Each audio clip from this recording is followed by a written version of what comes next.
Hello and welcome to another episode. Today we're going to discuss how I do my pre-supports and how I do supporting for some of the customers that I work for. That's simply all I do is just pre-support their files. Much like some of the larger companies out there that you all may be aware of, I do pre-supporting for a couple of different artists that require my services in order to get their files out to their patrons and to, put on my mini factory or wherever they're hosting their files. The point and the fact is that when I do this, I have a certain system that I kind of go through. And I'm going to share that thought process with you, how I take their files and how I go through them and how I prepare them to create the end product. Now, I'm not going to go through all the hollowing process and stuff like that because a lot of these parts are bigger and they do require hollowing. If you want more in depth on hollowing, leave a comment below. I'll do another video on hollowing, although I've done it in the past. I could probably do a refresher on it and update everybody on some of my new ideas and techniques that I have kind of refreshed over the last couple of months to a year since the last video was published. What I'm planning on going over with you all today is I'm going to go over Bayonetta, which is a new model from Digital Dark Pinups, and I'm going to go through the entire process that I would go through preparing those parts. I'm not only going to go through 7 main parts of the character, which is enough to assemble one version of it. Mind you, there are 24 or 20, I think 23 or 24 parts altogether. So when I do this job altogether, this takes me a lot longer to go through each individual part and make sure that each one is supported the way they should be. As you saw from the thumbnail that you clicked on there to get to this video, the model for Bayonetta came out great. And if anybody would like to see more pictures of that, I can give you a link over to the stuff that Digital Dark posts of this. When I do the pre-support work, they usually post like a video that I send them, so you can see more of it there. The model looks pretty cool. If you're interested in getting it, check them out on Patreon, or also check them out on Cult3D and Gumroad.com. Their models are available there. If you're a patron, you do get a coupon for older stuff. And you get a welcome pack, which includes a lot of really nice stuff. There's also the high-end Deviant tier, which gives you a lot of additional things to add on to the model, not just the basic parts. And as you know, there's some really cool characters that get created every single month, and we do all their free support work. So you know it's pretty good if I'm doing it. Anyway, we're going to cut into this, and I will get started showing you all some of the details that I want to get into on these 7 different parts that we're going to work on. And hopefully that gives us a nice broad spectrum to work through, and we'll go from there. So let's jump right into it. Okay, so we're looking at some of the Bayonetta parts, and I chose to grab the STL files that I had already hollowed and cut away, and I just haven't done any of the supporting yet. So there's a number of different options. Like you can see here, there's 2 leg options, and this is a left and a right. So technically you could have one with the gun, one without it.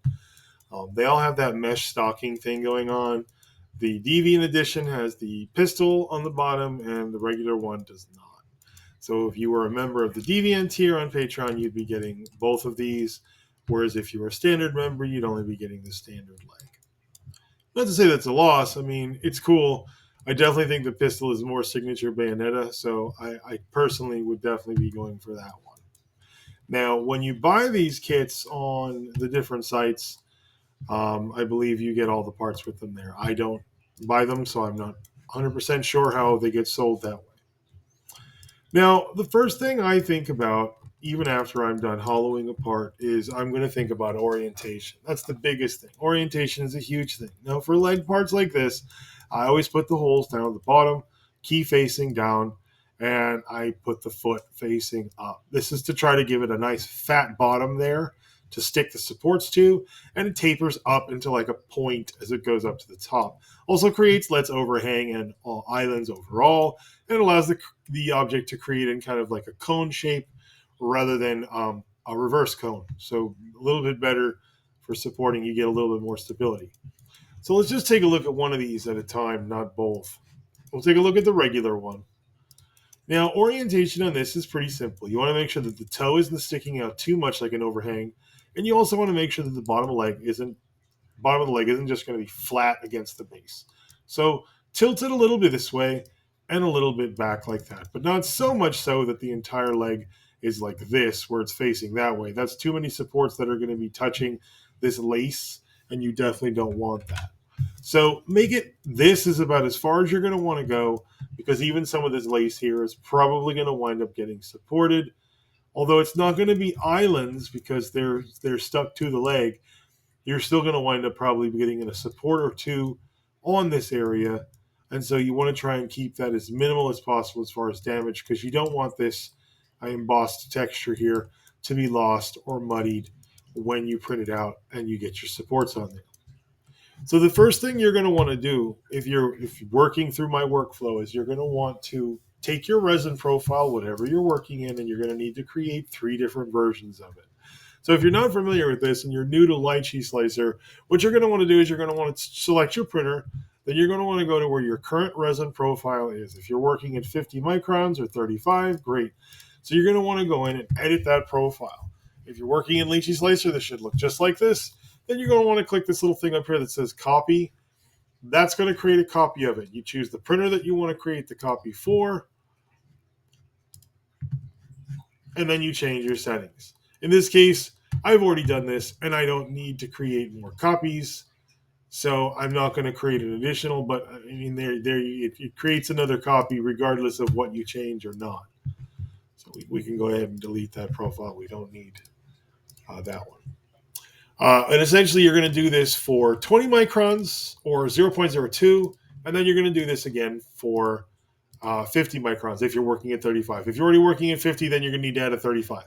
So you're going to want a 20, a 35, and a 50, and you're going to want each one of these profiles to be identical except for your layer height. That's all you need to worry about. You're not printing at these layer heights. This is for my validation and workflow method, okay? So then once you got all that set, make sure you select your printer and then select your profile that you're going to want to start with, which is going to be your 20 microns. So go ahead and start there. Pull the slider down back to the bottom. First thing I'm going to do is going to select my raft. Now I usually use a line triangle, but lately I've kind of been going to the raft base with the shape wall, which is this little bit here. It makes it a little bit easier to pop them off the build plate, so I've kind of been leaning towards using this lately. Use a little bit more resin, but I'm okay with it because it's a little less of a fight when I have to break it off the build plate. So the next thing you're going to do once you set your raft, since this is already hollowed, we're going to go to our support menu. We're going to pre-select mediums for this object. This is not a very heavy object. This is a tall object, but it's not very heavy. The other thing you want to do is if you're using the Lychee Slicer beta system, you're going to want to choose to turn your structure on if you want to work with the grid, and you're going to want to turn your structure system off if you don't want to work with the grid. Keep in mind that if you're working on the grid, that sets up your supports with tree systems more like this, where when they start to get closer to each other, Lychee will try to create less stems and more tips to create a cleaner support structure on the bottom. If you don't want structure on and you don't want the supports to look like that, and you want more of a traditional look, you can just simply turn that off, and then you can place your supports as you go onto the model. Now, the leg has both an interior and an exterior. And so some folks often get confused when they're trying to support the interior of this model, something like this. However, I'm going to be completely honest and say that you don't really need supports on the inside of this model, with the exception of maybe a few areas that might create some islands towards the top where the foot starts to form itself. And I'll show you where that starts to be right about there. This is the first spot where I start to see there might be some need for internal supporting. And you can totally add some supports in here. That's totally fine. You can go in here and you can add actually a few supports if you wanted to strengthen this little zone. And this would allow you to create internal supports like that where you're working, and that gives you some internal structure. Now, you don't need a lot of them, and you probably won't need much more than just that. Like I said, you might need some islanding support like that, because as the shoe builds up at the top, you'll see what I mean. It'll have like a little bit of a bridge over. See right there?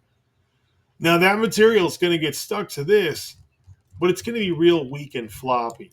So you do definitely want to make sure that this area in here is going to have some type of support, even if it's just an island support. It's very hard to get in here and work like this when you've already hollowed an object or you have a pre-hollowed object. But you go ahead and get your mouse in there as best as you can and just stick a couple um, internal supports right around that ridge area. And we can kind of look at the other side here and stick a couple more in there. And now, well, we probably need maybe one or two a little um, deeper. And you can see it's very tricky to get um, good a good look at the area you're working in. And don't mind these little mini supports; they're not going to cause much trouble. They're inside of the foot anyway. So there you go. You got a bunch of little mini supports that are going to help this piece come right along, and this will help the interior of the foot. And there you go. It'll build up, and the rest of that should be just fine, including the top of the key, which really isn't going to be that much material. Even these, again, you might have a small island there, but we'll go ahead and do our island checks, and I'll show you. So once you've taken a look at the interior of the object, like I just did there, did some internal supporting, what you're going to next want to do is you're going to want to check your islands. This is something that on an object like this can take a little while. So I'm probably going to run this island check, cut back in editing, and then we'll come right back when this is finished. Okay, so the first set of islands has been checked. And now I'm going to get into why I had you create those duplicate resin profiles. So we finished checking the islands at 20 microns. So let's take a look at them. And I'm not too concerned about strategic placement on an object like this because it's such a big, bulky object. So we're going to go ahead and just place these supports here on the islands. And we'll move on to the next layer height. And again, we're going to get into why I had you do what I had you do. And then we're going to finish supporting this piece.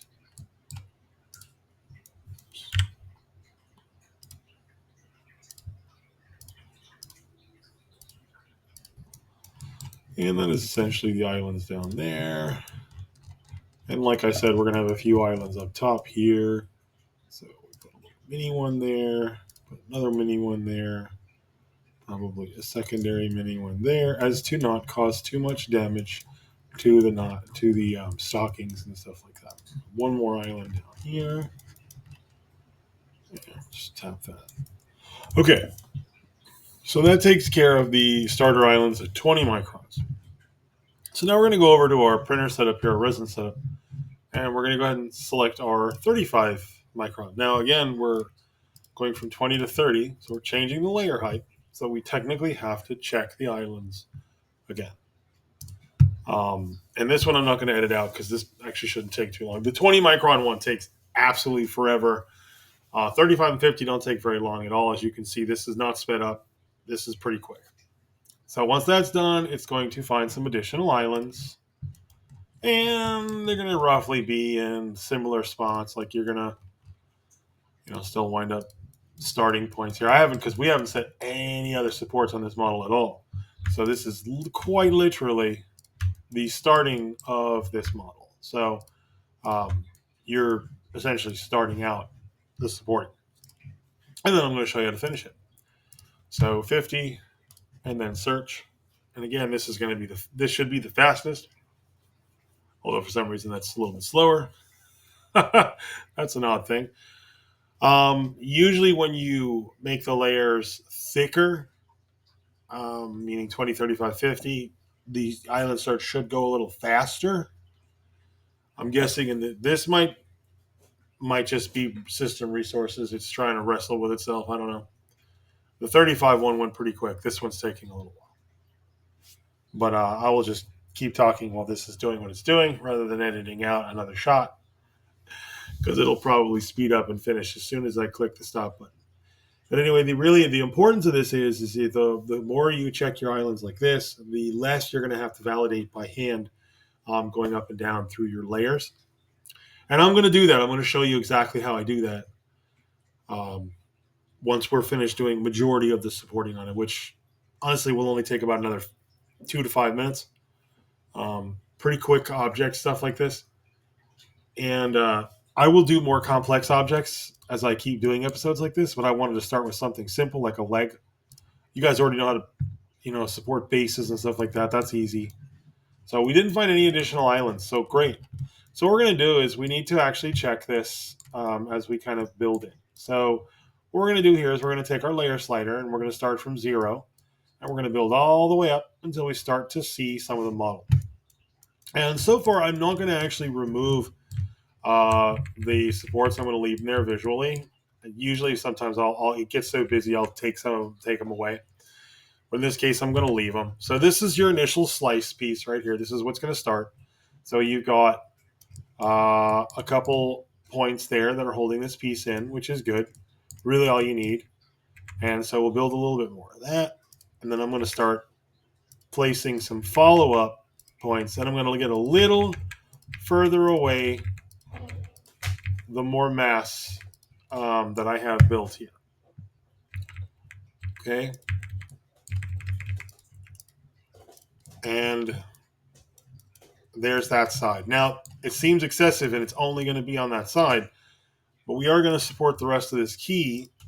We're just not going to do it quite as heavily as we did that area. And then I'm going to put a couple supports in between like that. And there is your supporting for the key zone. And then we'll go ahead and build this up. Take our layer slider again, and we're going to bring this up. And take a look at this first initial slice. Now, we did a pretty good job catching these islands, but as we can see here, we've lost some things. So let's go ahead and take a look at this from underneath. And we're going to go ahead and draw some minis up here.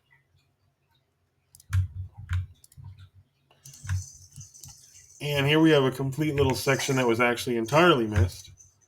We'll go ahead and draw some minis up from there as well. And now those sections are much better caught. And even this support we can probably move. We'll put it about there, so it's a little bit more on center rather than off. And now this first little chunk is completely well supported. So now we have another little issue here. This little slice, this sliver is probably going to pancake because it's going to be way too thin on its own. So what we're going to do is we're actually going to delete that there, and then I'm going to move that support just a little bit further up right there.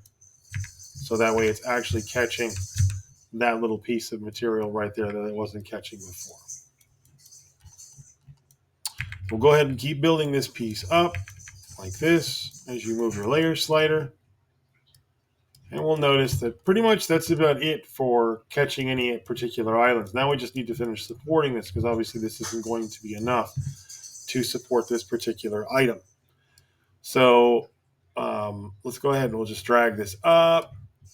And we'll take a look at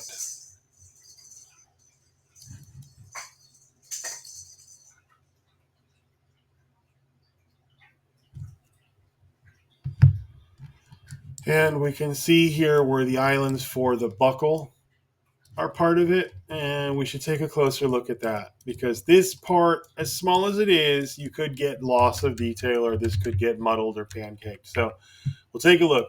Now, this part of the buckle actually does float off of the object, and this little mini support kind of missed where we were trying to get it. So let's take a look at this a little bit closer and try to see if we can maybe place a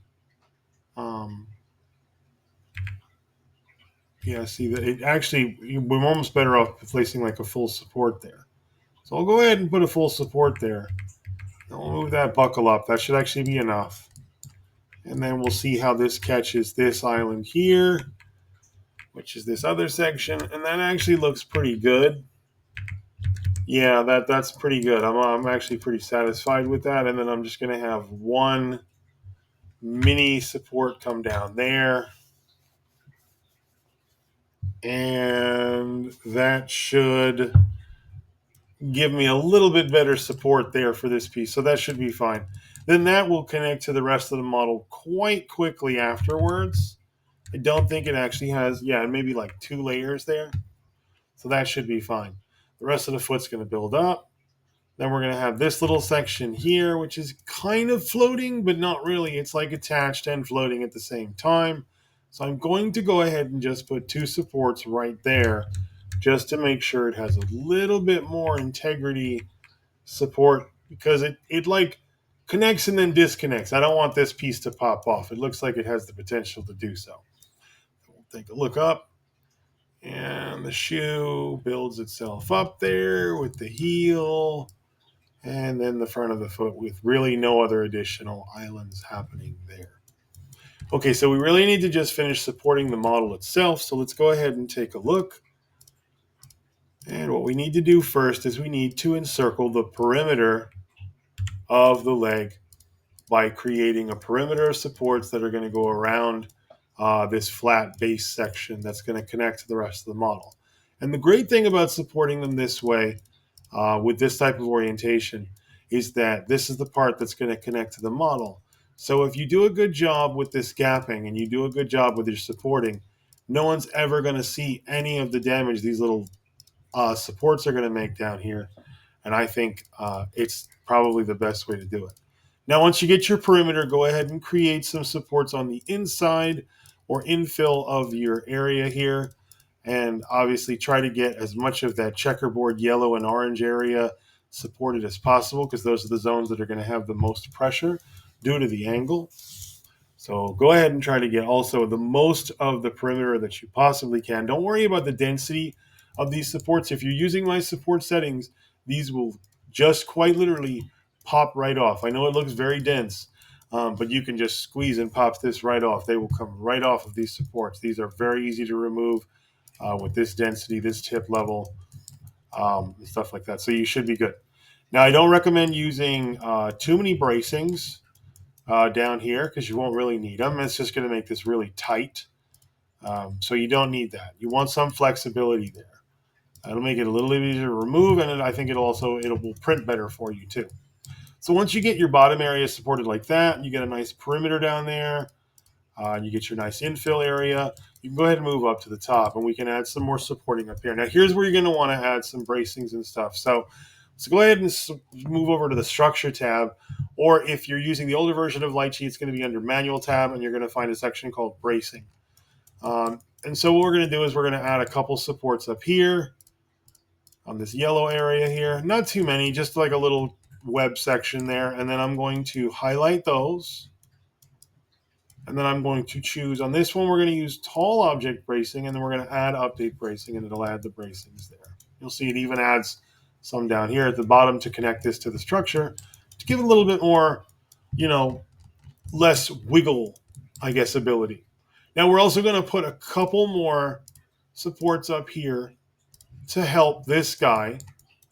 So we're going to connect these 3, and then we're also going to create some bracings there to strengthen up this structure so this doesn't wobble. Then the next part we're going to need to worry about is over here with the toe. And I'm just going to create a little section of supports that goes around the top perimeter of the foot, and just like that. Then we're going to we're going to select those supports.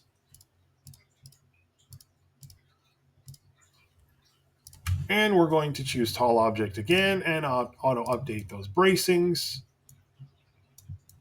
And there we go. There it creates the bracings. Now, it doesn't always create all the bracings I want it to automatically.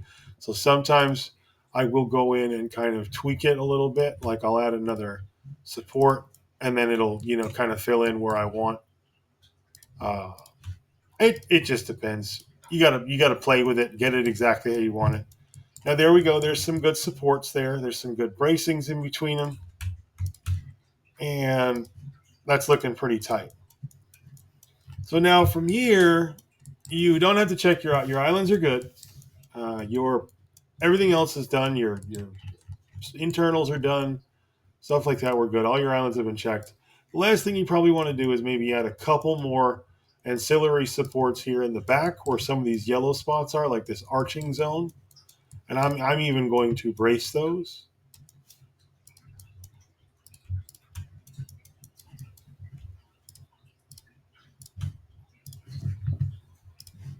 And that will help this leg support itself here on this arch right there. Less chance of holes or tearing. And there we go. That is a fully supported body part ready for export and slicing. Um, Now, as far as, like I said, more intricate, delicate, maybe even more basic parts, we could totally do this again. I am open to supporting as many parts as you guys want to take a look at. Uh, Pretty much my example today was showing you exactly how I kind of go through my work method. This is the way I support an object. I will start from the bare bones, and then I will simply start placing supports. Then I will start doing my islands check. And like I said, the three different layer height sections that we do, um, set those different profiles up so you can easily switch back and forth to them. That'll make your life so much easier, and you will thank me, trust me, for that later on. So yeah, that is how I do a setup. That's how I create parts and pre-support sections and stuff like that. Now, does this mean that there's no other way to do it? No. I've told you guys that in many, many videos. There's so many ways to support a file, but this is how I do it. This is the method that I use. It doesn't take too long on basic parts, but when you get into something more intricate that has hundreds of islands, it's going to take you a lot longer to figure that out and work out all the little details and make sure that you went, layer by layer and did what you were supposed to do your due diligence and do your validation. But I hope this gets you guys one step further to maybe supporting your own files. I hope that, this was educational and that you learned something here. And if anything, I hope that you took away from it that there is a very easy way to get a file supported yourself. You don't have to use auto supports. It's not that complicated. This is something that you can figure out, you can do yourself. I know there's a lot of folks out there that tell me all the time they get very frustrated with the supporting aspect. They get very frustrated with how hard it is to get a file to print right, or even when they do print it right, it has mistakes or things like that. I know that it's all very frustrating, and I get it. That's why, and one of the reasons why I made this channel, and one of the reasons why I'm continuing to try to educate folks on how to better use their 3D resin printers. Anyway, I hope this video finds you well. I hope you enjoyed it and got something out of it. Again, I really appreciate everybody for tuning in, and we'll see you all in another episode. Let me know what you want to see supported next. If you guys want, hey, maybe a particular file or something you guys are having trouble with, give me some suggestions. Love to hear it in the comment sections. Thanks so much for watching. Take care. Bye-bye.